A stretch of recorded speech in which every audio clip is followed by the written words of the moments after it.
But what we saw today was basically a conundrum of all the issues that we've brought up over the first 13 games of the season.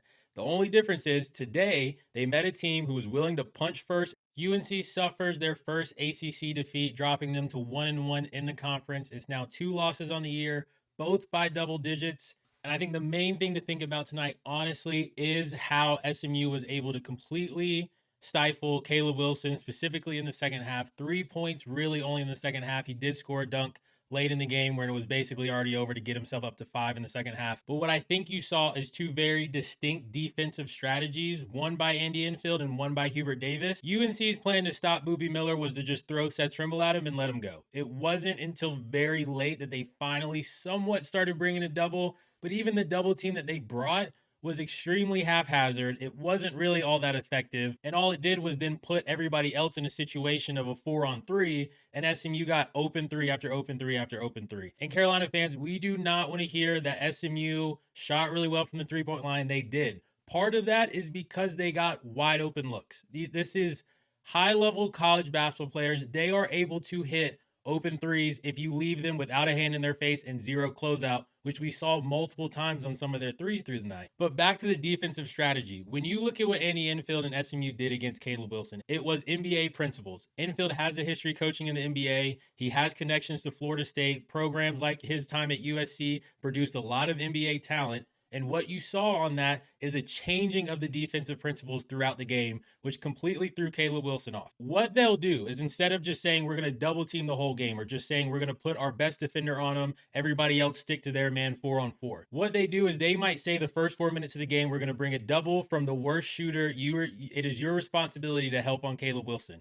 Then they'll get to their media timeout, get in the huddle and say, okay, now we're going to double him on the second dribble. Next time they get to media timeout, hey, don't double him at all. Third time, hey, we're going to throw a different, bigger defender at him. Fourth time, hey, throw a smaller one. And what you're seeing is a constant switch of what Caleb is seeing. And I think you kind of saw his age show a little bit. He got really frustrated, really worked up in the first half, and I felt like it kind of led to him taking himself out of that second half. And with SMU scoring, and I know they hit a lot of threes, but if you really look at it, Boopy didn't play a game that was out of character. He averages 20 points a game coming into this, shooting almost 50% from the field. SMU is averaging 90 points a game. They scored, 97, I think? So it wasn't like you were facing this aberration of a team, or a team that's averaging 70 points and Boopy's averaging 10 and he gives you 25 and the team scores 97. This is what SMU has been this year. And I think what you're seeing out of Carolina are the problems that we've brought up time and time again. Slow starts, lack of big depth.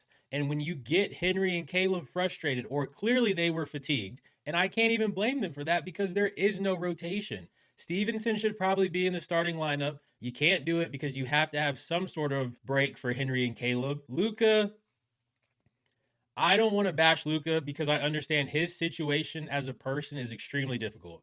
You're coming into a major college basketball program from overseas. You're away from your family. You're away from home. You're trying to learn a system. You're trying to figure out the language. You're trying to figure out the culture. And at the same time, the university and fans put a ton of pressure on him to be super successful early on. When you establish these expectations and put those on that kid, if he's not performing, you could see him fall down a slippery slope. I thought he was great when Seth was gone. When Seth has come back, it has completely thrown off his rhythm and rotation. What are you going to do? Not play Seth? That's not an option here. So I think we saw him hit a three. We saw him hit one of his step back threes off a pick and roll. We saw him hit a catch and shoot three, which was good. Carolina shot poorly early on from the 3-point line because some of those shots, again, were coming off the dribble and just not great looks. When they started shooting threes off screens, off kickouts, off ball rotation, off the swings, it was a lot better. And that is where I think they need to stay. I don't think you should really ring the alarm bell, so to speak, for what happened in this game. It wasn't great. The defense was not fantastic. There's a ton to work on. Losing at SMU is not that bad of a loss. This only becomes a problem. And I was just on the 94 Feet of UNC podcast, and we were talking about these ACC losses and when they could come. The only worrisome with this loss is if you allow it to then drag into another 2 games. Like if they struggle the next 2 games because they're trying to still figure out what happened at SMU, that's where it becomes a problem. If you lose this game and then you come back in the next 2 to 3 games, you're rocking and rolling, okay, you learn from it. You move on from it. This was a game that, to me, in my opinion, outside of the Michigan State game, was the toughest game for them to go play. It was a team that was extremely physical. It was a situation where the refs were going to let them play. Welcome to ACC conference play and going on the road. You're not going to get those calls at Cameron. You're not going to get those calls in Raleigh. So get this stuff out of the way now against the SMU team that should be a tournament team, that has a player that will be all ACC, that is a very good established coach in the country in Andy Enfield, and a team that matches up pretty well with UNC, honestly. The last thing to kind of take away from this game is the starting lineup. I think Hubert has got to figure out what five he wants to go with. It may be a situation where I understand right now Jaren is not starting because they need some sort of rotation for the 4 and 5. I don't think Luka and Evans can be your options in the starting lineup anymore. But this is where that $13 million spent in NIL and that roster construction comes so heavily into play, and where you have to have bigs that can back those two up. If you're going to allow Caleb and Henry to get pushed around, because that is what's going to happen in the conference, that is what they're going to see on a night-to-night basis in the ACC, and it will only get more difficult the further you get into March if you are able to go on a run in the tournament. Zayden High and James Brown are clearly not options to back up these two. But to me, that starting five has to be Dixon, Seth, Jaren, Henry, and Caleb.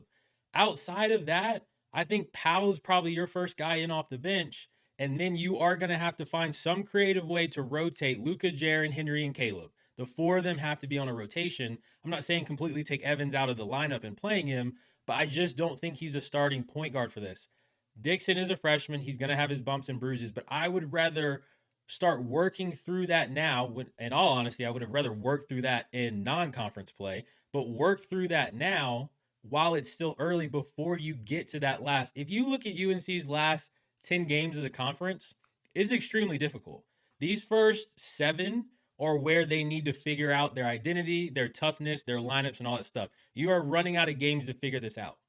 If this team continues to play the way that they are with the slow starts, poor three-point shooting selection, Hubert doesn't have the rotation figured out. If they take that into the last 8 games of the ACC, it could be a situation that they go 4 and 4.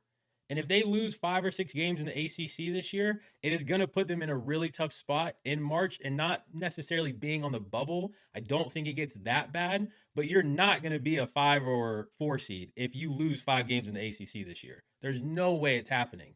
So you've got to figure this stuff out now. UNC fans, get in the comments. What do you think this team needs to figure out? Is this a game that you guys again want to chalk up? So many of y'all have gotten in the comments coming at me saying I'm too difficult on this team. I'm too hard on it. They're 12-1. They're figuring this stuff out. But what we saw today was basically a conundrum of all the issues that we've brought up over the first 13 games of the season.